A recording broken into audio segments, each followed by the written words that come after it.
punishment range for that is a minimum of 2 years. One of the questions that I get quite often, they're driving on the roadway and they're stopped, they're alleged to be intoxicated, and they have a child. Hi, I'm Tim Powers, criminal defense attorney serving Denton and Collin County, Texas, and we weren't talking about probation violations and probation revocations. When someone is alleged to have committed an offense and the evidence is there to find them they're guilty, more often than not they're placed on probation.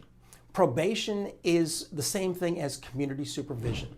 There are a number of terms of probation. Probation, you'd have to report to a probation officer normally once a month. There's a fine and court costs, community service, and there may be some additional terms of probation that are mandated by the state of Texas, such as you can't leave the state without permission, you must stay gainfully employed, and you may not be able to have contact with certain people. If you complete that probation properly, then the probation is discharged and you never have to serve jail time in either a county system or a state penitentiary system.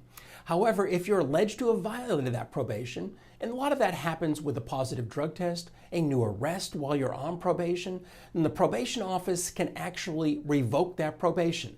They give a motion to the district attorney's office. The district attorney's office will sign that motion, file it with the court, and that triggers a warrant for your arrest. The problem with a probation violation is that if you are alleged to have violated a probation and the judge finds that to be true, you are potentially facing the maximum punishment for the sentence as set forth by the statute.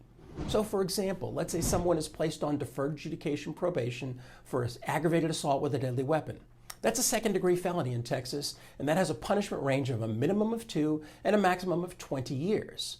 Now the good thing about being placed on deferred for that offense is that if you complete it properly, there's never a conviction on your record, there's never a finding of guilt. And there may be ways, depending on the offense, you might be able to get it sealed eventually after completing the probation.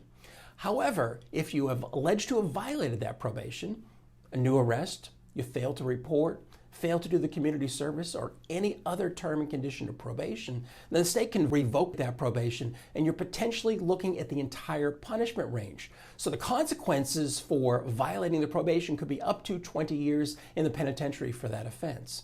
So obviously take the probation seriously, but if you are revoked on your probation, there may be other options. The options could be extension of the probation, reinstatement of the probation, or we might be able to work out a plan with the state that you can correct some of those deficiencies and they might reinstate the probation with certain conditions.